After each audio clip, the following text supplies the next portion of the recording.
Hello everyone, a very warm welcome to your own YouTube channel forensic fusion. तो जैसा कि मैंने आप लोगों को बताया है, आज से हम एक नई सीरीज़ शुरू करने वाले हैं वीडियो लेक्चर्स की। इसका नाम हो रहा है क्राइम क्रैक, ठीक है।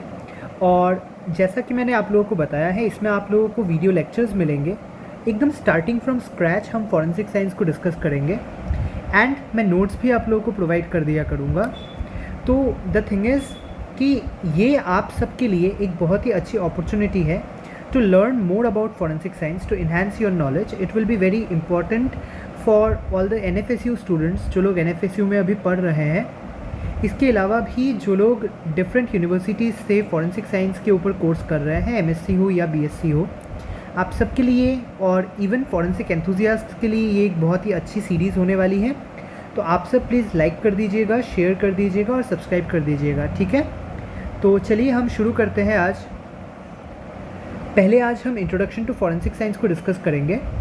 बट सबसे पहले मैं आपको बता दूं, देखिए मैं कोशिश कर रहा हूं एक यूट्यूब के जैसा मैं एक व्हाट्सएप चैनल ले आऊं या एक टेलीग्राम चैनल ले आऊं जिस पे हम नोट्स को भी अपलोड कर दिया करेंगे। बट तब तक के लिए आप एक काम कीजिएगा, आप मुझे मेरे ईमेल आईडी पे, मेरा ईमेल आईडी है sez.swapnil@gmail.com, ठीक है। और इसके अलावा भी जो है आप मुझे मेरे इंस्टाग्राम पे आप मैसेज कर सकते हैं, DM कर सकते हैं, ठीक है। ये मेरी इंस्टाग्राम की आईडी हो गई। तो आप लोगों को नोट्स वहाँ से भी मिल जाएंगे। आप मुझे कुछ दिन का वक्त दे दीजिए, मैं एक व्हाट्सएप चैनल बना लेता हूँ और वहाँ उसका लिंक भी मैं आप लोगों को डिस्क्रिप्शन बॉक्स में और कमेंट सेक्शन में पिन कमेंट में शेयर कर दूँगा। तो चलिए बिना कोई वक्त गवाए हम लोग अभी स्टार्ट करते हैं। तो मैं अभी के लिए वीडियो अपना ऑफ कर रहा हूँ ताकि आप लोग फुल फोकस नोट्स पे कर पाए। चलिए अब हम स्टार्ट करते हैं। तो ये जो है मेरे खुद के नोट्स हैं जो मैंने खुद बनाए हुए हैं एंड आई बिलीव ये आप लोगों के लिए काफ़ी ज़्यादा यूज़फुल रहेगा। चलिए सबसे पहले हम डिस्कस करते हैं कि व्हाट इज़ फॉरेंसिक साइंस, ठीक है। The definition of forensic science. Forensic science is the application of scientific knowledge. Forensic science क्या है? वो एप्लीकेशन है, ठीक है। साइंस का भी देखिए दो स्ट्रीम होता है, एक होता है थियोरेटिकल और एक होता है अप्लाइड। तो फॉरेंसिक क्या है? एक अप्लाइड फील्ड है। वहाँ पे क्या हो रहा है कि आप साइंटिफिक नॉलेज का एप्लीकेशन कर रहे हैं। क्यों? For the administration of justice, यानी जस्टिस डिलीवर करने में हेल्प करने के लिए आप जो है यूज़ कर रहे हैं। वर्ड जो फॉरेंसिक है वो कहाँ से डराइव हो रहा है? It is derive from a Latin term forensis which means forum और gathering of people who are seeking justice, ठीक है। आप सब लोगों के लिए मैं बता देता हूँ कि ये जो टर्म है ये बहुत इंपॉर्टेंट है। फॉरेंसिस टर्म आपको पता होना चाहिए और इसके ऊपर जो है आपका CSIR नेट में भी सवाल पूछा गया था, ठीक है। एंड इवन आपकी यूनिवर्सिटी एग्ज़ाम्स में भी इससे सवाल पूछे जा सकते हैं। ये एक बहुत ही इंपॉर्टेंट टॉपिक है। चलिए, in Rome forum was the meeting place. Forum क्या था? फोरम एक मीटिंग प्लेस हुआ करता था जहाँ पे सिविल और लीगल मैटर्स जो थे उनको डील किया जाता था, उनको डिस्कस किया जाता था, ठीक है। In simplest sense it means court of law, जहाँ पे इन सब चीज़ों को डिस्कस करा जाए, ठीक है। इसका सिंपल सेंस में यही मतलब निकलता है।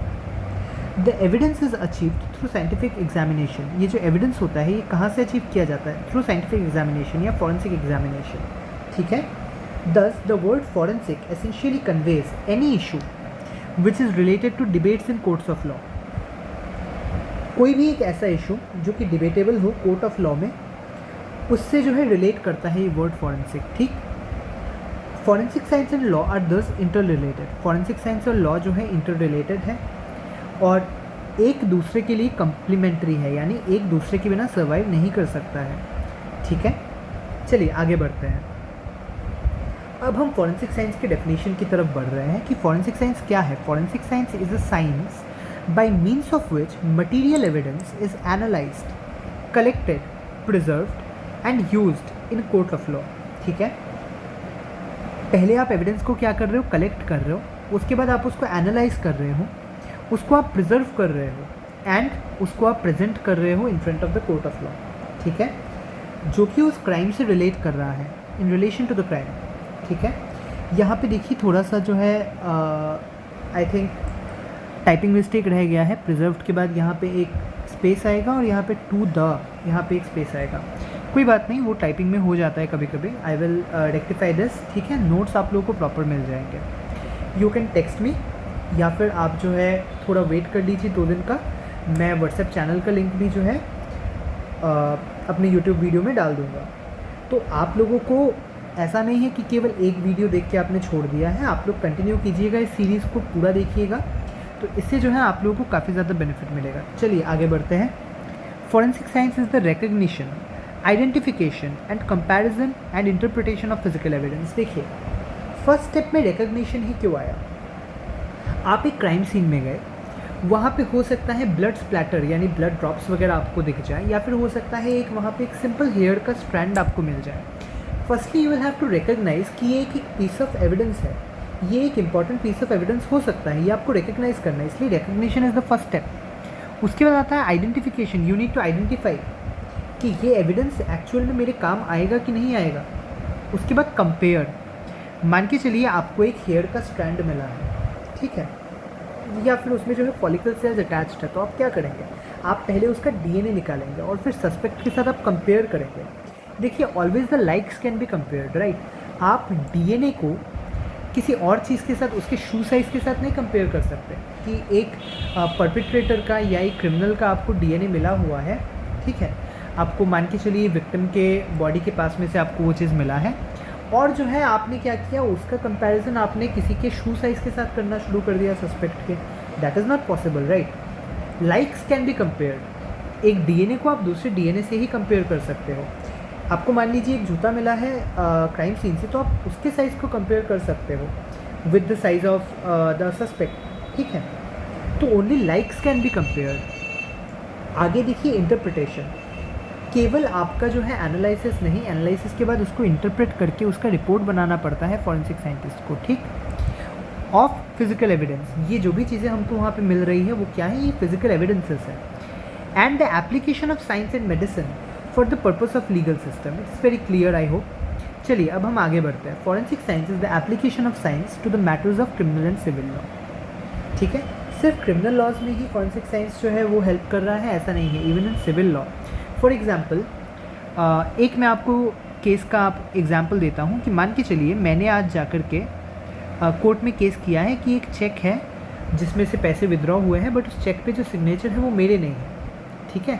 हो सकता है मैंने ही उस पर साइन किए हो और मैं भूल गया हूँ, या तो ऐसा भी हो सकता है किसी और ने मेरे सिग्नेचर को फॉर्ज किया हो। It is not a criminal offence, it is not a criminal case अगर ऐसे देखा जाए तो, बिकॉज मैं क्या कर रहा हूँ, मैं एक सिविल सूट फाइल कर रहा हूँ, ठीक है। तो उस सिविल केस में भी जो है क्वेश्चन डॉक्यूमेंट एग्जामिनर्स या फिर जो फॉरेंसिक एक्सपर्ट्स हैं उनका एक बड़ा सा रोल होता है, ठीक है।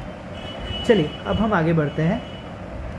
फॉरेंसिक साइंस जो है वो एक मल्टीडिसिप्लिनरी फील्ड है। आपको वो समझना ज़रूरी है कि फॉरेंसिक साइंस केवल बायोलॉजी को लेकर डील करता है या केवल फिजिक्स या केवल केमिस्ट्री, ऐसा नहीं है। वो एक मल्टीडिसिप्लिनरी फील्ड है, ठीक है। बहुत सारे डिसिप्लिन या बहुत सारे ब्रांचेस ऑफ साइंस को एक साथ में अपने में समा लेता है, जिससे कह सकते हैं, ठीक है। तो forensic science embraces most branches of science and is applied to the purpose of law. Forensic science comprises the basic scientific disciplines such as physics, chemistry and biology and their derived subjects. Physics, chemistry, biology के अलावा भी उनसे जो subjects निकलते हैं जैसे कि medicine, anthropology, toxicology, serology, odontology, accounting, etc. ठीक। In addition to these subjects, there are some branches which have been developed exclusively, ठीक है। जैसे कि हम डॉक्यूमेंट एग्जामिनर्स की बात करते हैं, ठीक है। वो क्या है, डॉक्यूमेंट एग्जामिनेशन फॉरेंसिक के लिए ही एक एक्सक्लूसिव ब्रांच बनाया गया है डॉक्यूमेंट एग्जामिनर्स का, ठीक है, हैंड राइटिंग एग्जामिनर्स का भी। चलिए अब हम आगे बढ़ते हैं। There are other subjects with forensic application such as ballistics, ठीक है, fingerprints, serology, voice analysis, forensic psychology, narco analysis, DNA profiling etcetera. हम इन सब चीज़ों को एक एक करके स्कोप में डिस्कस करेंगे, the scope of forensic science, ठीक है। चलिए अब हम आगे बढ़ते हैं। Forensic science is a scientific discipline which is direct to recognition, identification, individualisation and evaluation of physical evidences. देखिए it is very similar to the previous definition जो मैंने यहाँ पे डिस्कस किया हुआ है, ठीक है। तो इंडिविजुअलाइजेशन जो टर्म है वो आपको समझने की ज़रूरत है। देखिए, रिकग्निशन मैंने आपको बता दिया, आइडेंटिफिकेशन मैंने आपको बता दिया, इवैल्यूएशन जो हो गया वो क्या है कि कंपेयर करने के बाद आप क्या कर रहे हैं, आप एक रिपोर्ट बना रहे हैं, है ना, इवैल्यूएट करके। सो उस चीज़ के बारे में यहाँ पे बात की जा रही है, ठीक है। अब हम इंडिविजुअलाइजेशन को एक बार समझ लेते हैं कि what does that mean. Individualization of evidence refers to the process of determining that a particular piece of evidence comes from a specific source or individual. जैसे कि आपको मान लीजिए कि ब्लड मिला है, तो ब्लड किसका है, विक्टिम का है कि परपेट्रेटर का है, तो वो आपको पता करना है कि उसका सोर्स क्या है। इस प्रोसेस को आप बोल रहे हैं इंडिविजुअलाइजेशन, ठीक। In forensic science this means demonstrating that a piece of evidence such as fingerprint, hair or tool mark can be uniquely associated with a specific person, object or location. This process involves comparing the evidence to known samples using scientific techniques to establish a unique connection which helps in linking suspects to crime scene or proving the identity of items involved in an investigation. तो individualisation जो word है उसको आप comparison से भी replace कर सकते हैं। आप यहाँ पे देखिए recognition, identification, comparison and interpretation, इसी चीज़ को यहाँ पे recognition, identification, individualisation and evaluation लिखा गया है। I hope this thing is very clear to you now, ठीक है। चलिए अब हम एक बार फॉरेंसिक साइंस के कॉन्सेप्ट को समझ लेते हैं। इसका कॉन्सेप्ट जो है वो बेस्ड है on Edmund Locard's principle of exchange. आप सब जानते होंगे कि father of modern forensic science बोला जाता है एडमंड लोकार्ड को, ठीक है। He was a very great scientist क्योंकि उन्होंने एक बहुत ही सीमिंगली नॉर्मल एक हमको प्रिंसिपल दिया था। सीमिंगली नॉर्मल मैंने इसलिए बोला कि जब आप इस प्रिंसिपल को पढ़ेंगे तब आपको ऐसा लगेगा कि अरे ये तो हमें भी पता है, छोटी सी बात है, पर इस चीज़ को उन्होंने सबसे पहले नोटिस किया था और फॉर्मुलेट किया था in the form of a principle. उन्होंने कहा था वेन एवर टू ऑब्जेक्ट्स, जब भी कोई दो ऑब्जेक्ट्स, चाहे वो एनिमेट हो या इनएनिमेट हो, एनिमेट शब्द का मतलब है जो मूवेबल है, या इनएनिमेट जो मूव नहीं कर सकता है, माइक्रोस्कोपिक हो या मैक्रोस्कोपिक हो। आई होप आप सभी लोग जानते हैं माइक्रोस्कोपिक एंड मैक्रोस्कोपिक का क्या मतलब होता है। माइक्रोस्कोपिक यानी छोटा और मैक्रोस्कोपिक यानी जिसे आप आंखों से देख पा रहे हो, है ना। माइक्रोस्कोपिक जैसे देखने के लिए आपको माइक्रोस्कोप की ज़रूरत पड़ रही हो। इन विच एवर फिजिकल स्टेट, चाहे वो लिक्विड स्टेट में हो, गैसियस स्टेट में हो, सॉलिड स्टेट में हो, किसी भी स्टेट में हो, whenever they come in contact with each other, two objects जब भी come in contact with each other, there would be an exchange of materials. शायद आपको वो चीज़ इतना छोटा सा एक्सचेंज है, शायद आपको दिख भी नहीं रहा है, बट अगर एक फ्यू एटम्स का भी एक्सचेंज होता है तब भी एक्सचेंज तो होगा, ठीक है। मान के चलिए कि आप क्राइम सीन में जा रहे हैं और आपने किसी ऑब्जेक्ट को गलती से टच कर लिया, तो हो सकता है वो ऑब्जेक्ट उस जगह से मूव नहीं हुआ होगा। आपको शायद लग रहा है कि यार कोई खास डिफरेंस तो नहीं आया है, बट आपको ये नहीं समझ आ रहा है कि एक एक्सचेंज वहाँ पे हो गया है जो आपको दिखाई नहीं दिया या आपने नोटिस नहीं किया। आपका फिंगरप्रिंट उस ऑब्जेक्ट पे रह गया है ना। तो ये चीज़ फॉरेंसिक साइंस का जो कॉन्सेप्ट है ये इसी पे बेस्ड है कि परपेट्रेटर जब भी क्राइम सीन में जाता है, हो सकता है उसको ऐसा लग रहा हो कि मैंने जो है कोई क्लू नहीं छोड़ा है, बट कोई ना कोई क्लू वो ज़रूर छोड़ेगा, ठीक है, क्योंकि एक ना एक एक्सचेंज तो उसने वहाँ पे करा ही होगा। आप उस सीन में प्रेजेंट है और आपने एक एक्सचेंज नहीं करा है कोई, ये इम्पॉसिबल है। क्योंकि अगर आप सिंपली वॉक कर रहे हो उस सीन पे तब भी जो है डस्ट पार्टिकल्स कम से कम एक्सचेंज हो रहे हैं, राइट। चलिए अब हम आगे बढ़ते हैं। These materials are known as physical evidences. तो ये जो मटीरियल्स है जिनका एक्सचेंज हो रहा है, they are called as physical evidences. Forensic science essentially deals with the laboratory examination of different types of physical evidences encountered at the scene of crime. Physical evidence is always preferred over human witnesses. क्योंकि देखिए witnesses जो हैं वो झूठ बोल सकते हैं, but evidence झूठ नहीं बोलेगा।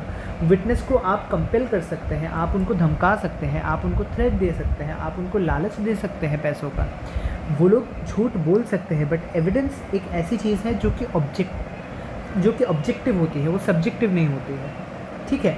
चाहे कुछ भी हो जाए, जो ट्रुथ है, एविडेंसेस जो आपको सच्चाई बोलेगी वो सच ही रहेगा, उसको आप चेंज नहीं कर सकते हैं। चलिए अब हम आगे बढ़ते हैं नेचर ऑफ फॉरेंसिक साइंस, ठीक है। तो नेचर ऑफ फॉरेंसिक साइंस समझने के लिए आपको मैं एक और बात पहले बता देता हूँ कि जैसे इस चीज़ को मैंने ऑलरेडी डिस्कस कर लिया है कि मल्टीडिसिप्लिनरी फील्ड होता है, ठीक है।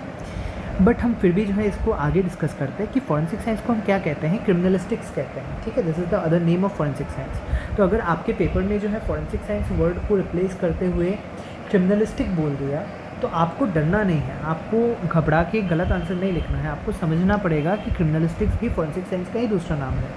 Now the nature of forensic science is inherently investigative, analytical, aiming to uncover factual evidence that can be used in legal context, ठीक। फैक्चुअल एविडेंस को आप लेबोरेटरी में एनालिसिस कर रहे हो और जो है उसको लीगल कॉन्टेक्स्ट में आप यूज़ कर रहे हो, ठीक है। By integrating scientific methods, different methods को आप इंटीग्रेट कर रहे हो और उसका अप्लाई आप किस में कर रहे हो, लीगल प्रोसेस में आप उसको सॉल्व करने के लिए आप अप्लाई कर रहे हो, है ना। Forensic science helps to establish the facts of a case, कि केस के फैक्ट्स क्या है उसको एस्टेब्लिश करने में वो हेल्प करता है। आइडेंटिफाई द परपेट्रेटर्स, परपेट्रेटर यानी क्रिमिनल्स, ठीक है, उनको पकड़ने में फॉरेंसिक साइंस एक मेजर रोल प्ले कर रहा है, ठीक है। एंड एक्सोनरेट द इनोसेंट, यानी जो इनोसेंट है, जो उस केस में इन्वॉल्व नहीं है, उसको आप एक्विटल जिसे आप बोल सकते हो, आप उसको उस केस से बड़ी कर रहे हो, ठीक है। इट इज़ डायनामिक, डायनामिक यानी देखिए दो वर्ड्स होते हैं, एक होता है स्टैटिक, एक होता है डायनामिक। डायनामिक वर्ड का मतलब क्या होता है, जो कि बहुत फ्रीक्वेंटली चेंज हो रहा है। स्टैटिक यानी वो स्टेगनेंट है, एक जगह पे रुका हुआ है। फॉरेंसिक साइंस एक जगह पे रुका हुआ नहीं है, बल्कि ये कॉन्स्टेंटली इवॉल्व हो रहा है, डेवलप हो रहा है। जैसे जैसे टेक्नोलॉजी बढ़ रहा है, एडवांसमेंट हो रहा है, वैसे ही जो है फॉरेंसिक साइंस भी अपना नेचर चेंज करता जा रहा है, ठीक है। इट इज़ इवॉल्विंग, ठीक है, continuously enhancing its role in justice and criminal investigation. चलिए अब हम स्कोप को डिस्कस करते हैं।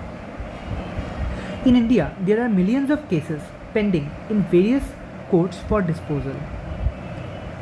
There may be chances that they need proper evidences through which the judgement may be delivered. देखिए इंडिया में इतने मिलियंस ऑफ केसेस पेंडिंग पड़े रहते हैं, अगर लैक ऑफ एविडेंस रहा तो क्रिमिनल्स इजीली छूट जाएंगे, है ना।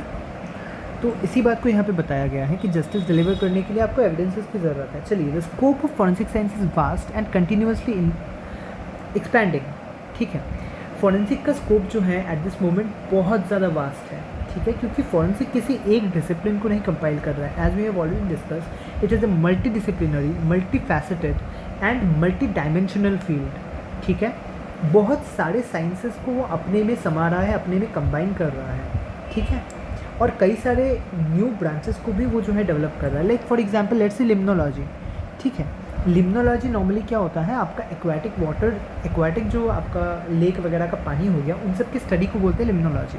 But forensic limnology is the study of diatoms, जिसमें आप डायटॉम्स को स्टडी कर रहे हो और dry drowning, wet drowning, drowning cases वगैरह में आप उसका यूज़ कर रहे हो। तो अगर आपको पता नहीं है कि ड्राई ड्राउनिंग और वेट ड्राउनिंग क्या होता है और फॉरेंसिक लिम्नोलॉजी उसमें कैसे हेल्प करता है, तो मैं फ्यूचर में उन सब चीज़ों को डिस्कस करूँगा। बट अभी अगर आप क्यूरियस हैं, आप जाइए, इस वीडियो को ख़त्म करने के बाद आप लिम्नोलॉजी, फॉरेंसिक लिम्नोलॉजी, डायटम्स का रोल क्या होता है उसमें, और ड्राई ड्राउनिंग और वेट ड्राउनिंग के बीच का जो डिफरेंस है उसको आप इंटरनेट पे चेक कीजिए। एंड मुझे कमेंट्स में बताना मत भूलना कि ड्राई ड्राउनिंग और वेट ड्राउनिंग का डिफरेंस क्या है, ठीक है। चलिए अब हम आगे बढ़ते हैं। Due to advancements in technology, growing demand for scientific investigation in legal matters, ठीक है, it plays a crucial role in criminal investigations, helping to solve crimes by analyzing the physical evidences such as DNA, fingerprints, firearms, and digital data. Beyond criminal cases, forensic science is essential in civil cases too, जैसे मैंने आपको बताया, environmental crimes में भी and regulatory investigations में भी, because environmental forensics भी एक बहुत, wildlife forensics, environmental forensics, ये भी एक बहुत बड़ा मेजर रोल प्ले करता है आज के टाइम में, ठीक है। चलिए, this field spans multiple specialities, कई सारी स्पेशलिटीज़ हैं, जैसे कि forensic biology, forensic toxicology, digital forensics, forensic psychology, forensic anthropology. Each branch offers opportunities for specialization, आप सब में स्पेशलाइज कर सकते हैं, ठीक है। Allowing the professionals to work in law enforcement agencies, private laboratories, hospitals, academic institutions और as independent consultants. Even आप गवर्नमेंट लैबोरेटरीज जो होते हैं आपके CFSL वगैरह है ना, उनमें भी आप काम कर सकते हैं, ठीक है। चलिए, more over the scope includes area like fraud detection, cyber crime investigation और इवन डिजास्टर विक्टिम आइडेंटिफिकेशन, ठीक है। As technology evolves, forensic science increasingly intersects with a field like artificial intelligence and data science, further widening its applications. इसका जो scope है और ज़्यादा expand हो रहा है because with the help of artificial intelligence, with the intersection with data science और जो different fields है like accounting and all, अभी forensic accounting वगैरह का भी जो है बहुत ज़्यादा डेवलपमेंट हो रहा है, forensic nursing, forensic accounting etc. चलिए, global demand for forensic expertise is in both public and private sectors make it dynamic career choice with significant societal impact. चलिए, अब हमने तो इन सभी स्पेशलिटीज़ को जो है डिस्कस कर लिया था, बट इन स्पेशलिटीज़ के नाम को हमने डिस्कस किया था, उनमें एक्चुअल में हम करते क्या हैं उन सब चीज़ों में, वो हमने डिस्कस नहीं किया था। चलिए अभी डिस्कस करते हैं। एंथ्रोपोलॉजिस्ट जो होता है उसका क्या काम होता है? ह्यूमन बोन्स के साथ डील करना, ठीक है। ह्यूमन रिमेन्स जो रहते हैं, फॉरेंसिक एंथ्रोपोलॉजिस्ट का क्या काम होता है? जो ह्यूमन रिमेन्स रहते हैं उनको देखकर जो है आप उनका एज, सेक्स, फिर आप उनका कॉज ऑफ डेथ वगैरह डिटरमाइन करना, ठीक है। Forensic archaeologist responsible for excavation, search and location of grave sites, ठीक है। जियोलॉजिस्ट या सॉइल साइंटिस्ट, उनका क्या काम होता है? Identify soils and their origins, ठीक। बॉटनिस्ट क्या काम करता है? मैक्रो और माइक्रो रिमेन्स ऑफ प्लांट्स को वो एनालाइज कर रहे हैं, ठीक है। Forensic ecologist identifies and places assemblages of plants and animals, ठीक है। वो क्या कर रहे हैं कि प्लांट्स एंड एनिमल्स के एनालिसिस वगैरह में वो हेल्प कर रहे हैं। डीएनए स्पेशलिस्ट आप सबको पता ही होगा, जो डीएनए वगैरह क्राइम सीन से सैंपल वगैरह लेके उन सबको वो करते हैं। ड्रग स्पेशलिस्ट जो इलीगल सब्सटेंसेज एंड ड्रग्स वगैरह का देख रहे हैं। केमिस्ट जो आपकी केमिकल सब्सटेंसेस की प्रॉपर्टीज़ वगैरह को देख रहा है, ठीक है। फिंगरप्रिंट स्पेशलिस्ट जो लोग जो है लोकेट करना, लिफ्ट करना और एनालाइज करना फिंगरप्रिंट को, ठीक है, क्राइम सीन में से। फुटप्रिंट्स एक्सपर्ट, ठीक है, या टूल मार्क्स या फुटप्रिंट्स एक्सपर्ट, तो वो लोग क्या करते हैं? जैसे आपका किसी फुटवेयर वगैरह का अगर आपका इम्प्रेशन रह गया है उसको कास्ट करके उसको निकालना, वो सब उनका काम होता है। फॉरेंसिक पैथोलॉजिस्ट होते हैं, ठीक है।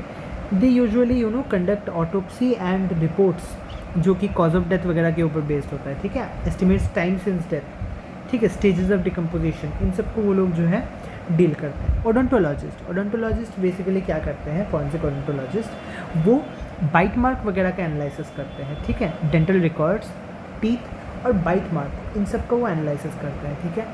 आपको रिसेंटली पता होगा ये जो कोलकाता वाला केस है, इस पर आपको पता होगा जो अक्यूज्ड है, ठीक है, उसका रिसेंटली जो है विक्टिम के बॉडी में उसके बाइट मार्क्स वगैरह को एनालाइज करा गया है। तो वो जो काम क्या होता है? वो काम होता है आपका फॉरेंसिक ओडोंटोलॉजिस्ट का, ठीक है। चलिए, जियोफिजिसिस्ट। अब जियोफिजिसिस्ट क्या काम करता है?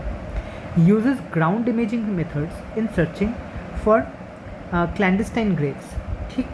चलिए, पैलाइनोलॉजिस्ट का क्या काम होता है? पोलन ग्रेन्स वगैरह को लेके डील करना, ठीक है। Entomologist insect species, time since death, insect की मदद से, ठीक है।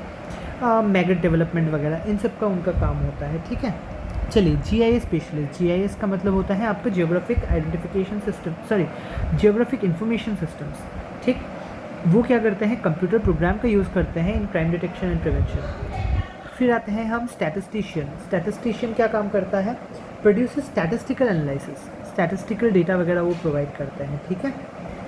फिर आते हैं साइंटिफिक डेटिंग एक्सपर्ट, जो लोग आपके ह्यूमन रिमेन्स का डेटिंग वगैरह करते हैं ना, कि वो कितने साल पुराने हो गए, like carbon dating and all. फिर आते हैं डॉग हैंडलर्स, ठीक है,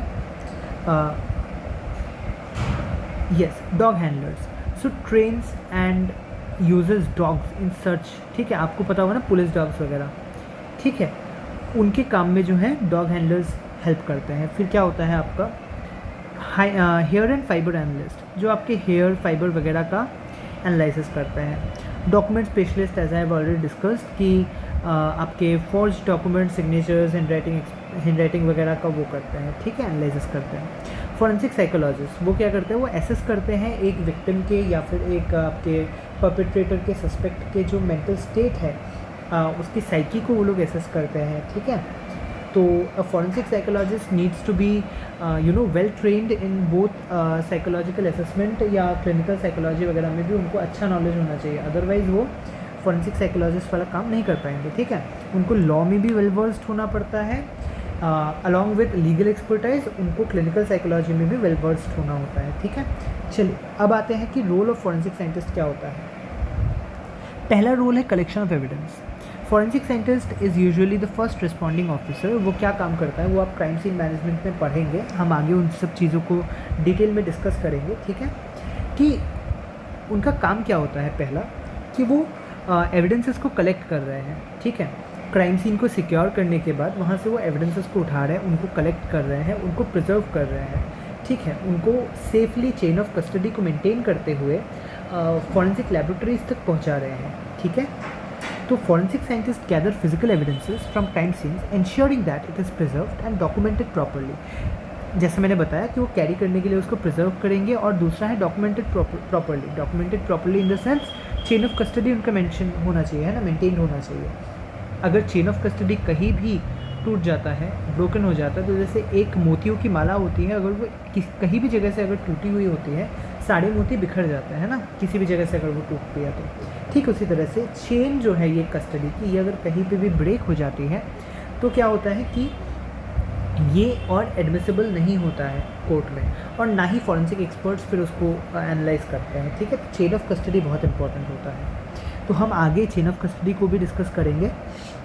अभी मैंने आपको एक बेसिक आइडिया दे दिया। चलिए दूसरा होता है कि लैब में जो लेबोरेटरी एनालिसिस होता है एविडेंसेस का, analyse the collected samples like DNA हो गया, फिंगरप्रिंट्स हो गया, हेयर, फाइबर, ब्लड एट्सेट्रा, ठीक है। Scientific techniques to uncover relevant information. फिर होता है इंटरप्रिटेशन ऑफ डेटा। आपने डेटा एंड रिजल्ट्स तो निकाल लिया, बट एक जज जो है हो सकता है वो फॉरेंसिक बैकग्राउंड का ना हो और उनको पता ना हो कि आपके इस डेटा का मतलब क्या है, तो उसको इजी लैंग्वेज में रिपोर्ट के फॉर्म में प्रेजेंट करना वो भी फॉरेंसिक एक्सपर्ट का रोल होता है, ठीक है। Interpretation of data. Forensic scientist interpret the results from their analysis to reconstruct events, कि क्राइम सीन में क्या क्या हुआ था उसको रिकंस्ट्रक्ट करना, टू अंडरस्टैंड द टाइमलाइन, ठीक है, इवेंट्स के टाइमलाइन को। आइडेंटिफाई द सस्पेक्ट्स, ठीक है, कि किसने जो है ये काम किया हो सकता है, सस्पेक्ट को आइडेंटिफाई करना। दूसरा होता है क्या, एलिमिनेट इंडिविजुअल्स फ्रॉम सस्पिशन, जिनकी कोई इन्वॉल्वमेंट होने के चांसेस ही नहीं है, ठीक है, उनको आप सस्पिशन से हटा रहे हो। ये पूरा काम जो होता है फॉरेंसिक एक्सपर्ट्स का होता है। अगला होता है आपका एक्सपर्ट टेस्टिमनी, कि आपकी जो एक्सपर्टाइज है उसके अकॉर्डिंग आपको क्या काम करना है, आपको कोर्ट में जाके गवाही देनी है। गवाही देने का मतलब यहाँ पे क्या है कि आपके रिपोर्ट को बेटर अंडरस्टैंड करने के लिए जज को आपको हेल्प करना है, ठीक है। क्योंकि ऐसा भी हो सकता है कि आपकी रिपोर्ट से उनको क्लियरली समझ ना आ रहा हो कि आप रिपोर्ट में कहना क्या चाहते हो, तो जो एडिशनल आपके क्वेश्चंस होते हैं आपके फील्ड ऑफ एक्सपर्टाइज की बेसिस पे आपसे पूछे जाते हैं, और आप क्या करते हो उसका आप अपना एक्सपर्ट ओपिनियन उनको देते हैं, ठीक है। Present their findings in court. आपका ओपिनियन नहीं है actually, it is just the findings, ठीक है। देखिए ओपिनियन और फाइंडिंग में एक अंतर होता है। आप ओपिनियन दे रहे हो यानी आप अपना सजेशन, आपको क्या लगता है, but forensic scientist need to be objective and not subjective, है ना। ऑब्जेक्टिव वर्ड का क्या मतलब होता है कि आप बायस्ड नहीं हो सकते, आप अपना सोच नहीं किसी को बोल सकते हो, आपका कोई सोच का कोई वैल्यू नहीं है। आपको क्या फाइंडिंग मिला, आपने क्या डिस्कवर करा, एविडेंसेस क्या बोल रहा है, वो इम्पॉर्टेंट है, और उसी को आप एज एक्सपर्ट विटनेस आप उसको कोर्ट में प्रेजेंट करते हो, ठीक है। कॉम्प्लेक्स साइंटिफिक जो कॉन्सेप्ट होते हैं और आपके फाइंडिंग्स हैं उनको आप क्या करोगे, जूरी और लीगल प्रोफेशनल्स को आप इजी लैंग्वेज में एक्सप्लेन करोगे, वही आपका काम है। चलिए आगे होता है गोल क्या है एक फॉरेंसिक साइंटिस्ट का, तो होता है कि carry out their speciality to the best of their ability. अपने बेस्ट एबिलिटी से आपको क्या काम करना है, अपनी स्पेशलिटी के लिए आपको जो है काम करना है, ठीक है। फिर आता है history and development of forensic science in India. देखिए आज मैं बहुत ज़्यादा आपके साथ डिस्कस नहीं करूँगा बिकॉज वीडियो भी बहुत ज़्यादा लंबी चली जाएगी, ऑलरेडी 30 मिनट्स ऑलमोस्ट होने ही वाले हैं।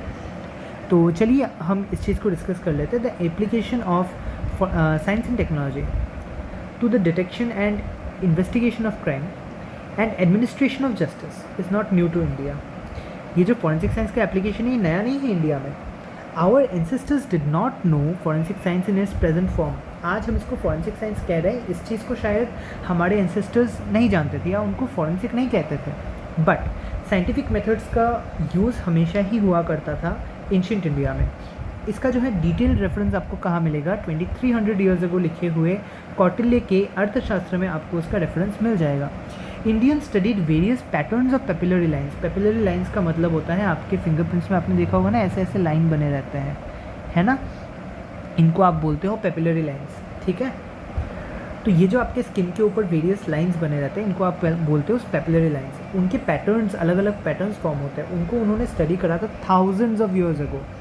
एंड इट इज़ प्रिज्यूम्ड, ये मान लिया जा सकता है कि उनको ऑलरेडी पता था, knew about the persistency and individuality of fingerprints. दो चीज़ देखिए, परसिस्टेंसी और इंडिविजुअलिटी। इंडिविजुअलिटी का क्या मतलब होता है, ठीक है, इंडिविजुअलिटी का मतलब है कि मान लीजिए आपका जो फिंगरप्रिंट है आपके आइडेंटिकल ट्विन का भी सेम नहीं होगा फिंगरप्रिंट, ठीक है। और परसिस्टेंस शब्द का मतलब होता है कि ज़िंदगी भर आपका ये फिंगरप्रिंट चेंज नहीं होगा।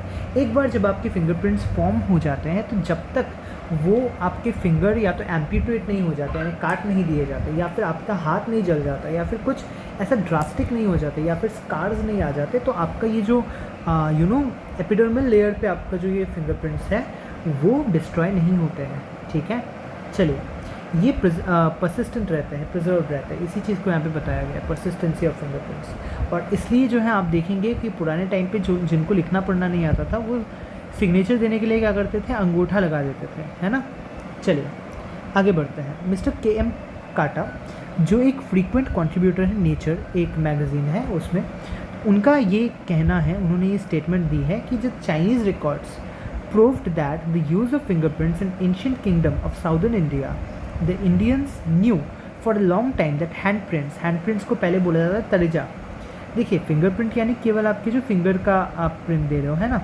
हैंडप्रिंट यानी आपके जो है पूरे 5 फिंगर्स का जो आपका है ना हैंडप्रिंट आ गया। देखिए, ये हैंड तो ठीक से बना नहीं है, बट जो भी हो इसको आप एक हाथ मान लीजिए। तो ये जो हैंड पे जो आपके वो बने होंगे, पैटर्न्स वगैरह बने होंगे ना, तो ये सारे जो पैटर्न्स वगैरह हैं ये पूरे यूनिक होते हैं हैंडप्रिंट्स, ठीक है। तो इस चीज़ को जो है बताया गया है कि हैंडप्रिंट्स को क्या कहा जाता था, तरेजा, ठीक।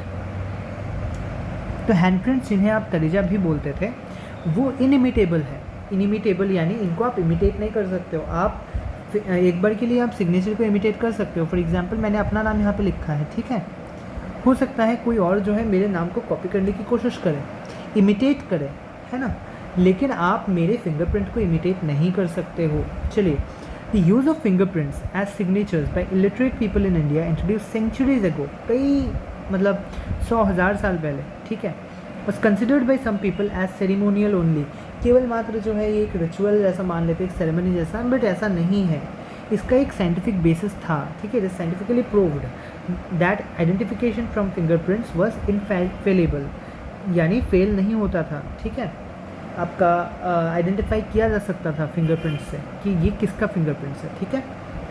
ऑल्दो मेरा आज मन था कि मैं थोड़ा और डिस्कस कर दूँ, but since it is the introductory lecture तो आई थिंक आज केवल इतना ही छोड़ देते हैं। देखिए, मैं आपको अगले में आपको क्या डिस्कस करूँगा, हिस्ट्री ऑफ फॉरेंसिक साइंस, ठीक है। प्रॉपरली हम हिस्ट्री को डिस्कस करेंगे along with the name of the scientist and all, ठीक है। इसके अलावा हम development of forensic science in India को डिस्कस करेंगे, फंक्शंस को डिस्कस करेंगे, ठीक है, concepts in forensic science discuss करेंगे। इसके अलावा हम लोग जो है डिस्कस करेंगे कि आपके प्रिंसिपल्स ऑफ फॉरेंसिक साइंस क्या क्या है, ठीक है। इसके अलावा हम जो है आगे भी डिस्कस करेंगे इन सब चीज़ों पे। तो देखिए, मैं आप लोगों से ये कहूँगा कि आप लोग मुझे कमेंट्स में ये ज़रूर बताएं कि आप लोग क्या चाहेंगे, कि मैं 30-30 मिनट्स के वीडियोस लेके आऊँ या फिर मैं 1 आवर तक अपने वीडियोस को एक्सटेंड करूँ। आपको क्या लगता है, टाइमिंग आपके लिए कौन सा कन्वीनियंट होगा? क्योंकि कई बार होता है कि बहुत ज़्यादा लंबे वीडियोज़ हो तो आप देख नहीं पाते हो एट ए स्ट्रेच, है ना। तो आप मुझे ज़रूर बताइएगा कि आप लोगों को क्या लगता है, क्योंकि अगर मैं शॉर्ट वीडियोस लाता हूँ तो शायद मैं बहुत सारे टॉपिक्स एक दिन में कवर ना कर पाऊँ। आज के दिन में हमने देखा कि फॉरेंसिक साइंस क्या होता है, उसके पीछे का कॉन्सेप्ट क्या है, उसका नेचर क्या है, स्कोप क्या है, और उसके हमने एक बेसिक हिस्ट्री को भी समझ लिया, है ना। इंडिया का एक बेसिक हिस्ट्री हमने देख ली, इंट्रोडक्टरी पार्ट। आगे हम हिस्ट्री को डिटेल में डिस्कस करेंगे, ठीक है। Thank you for watching, take care and study hard.